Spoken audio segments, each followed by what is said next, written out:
সবেমাত্র আমাদের semester exam শেষ হয়েছে, কতদিন যে ঠিকঠাক করে ঘুমায়নি, চোখ পুরো গর্তে চলে গেছে। আর আমাদের হোস্টেলের মেসেও এই 1 মাস ধরে রান্না হচ্ছে না, তাই বাইরে খাবার খেয়ে টাকা পয়সা পুরো শেষ হয়ে গেছে। আমার এক্সামটা খুব একটা ভালো হয়নি, কিন্তু রুমে গিয়ে শুনলাম প্রিয়ম নাকি এক্সামে পুরো কাঁপিয়ে দিয়েছে। এত ভালো হয়েছে, প্রিয়মের মুখে রিয়াকশনটা মারাত্মক। 417 টাকা আছে 1 মাস চালাতে।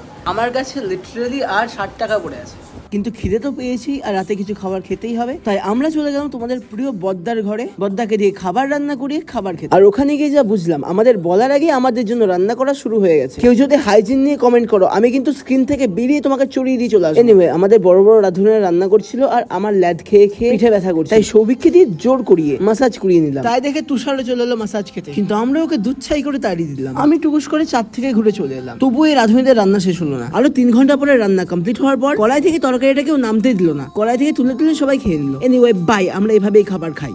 গাইস প্লিজ বর্দার লাইফস্টাইলকে সাবস্ক্রাইব করো, অনেক কষ্ট করে রান্না করছে।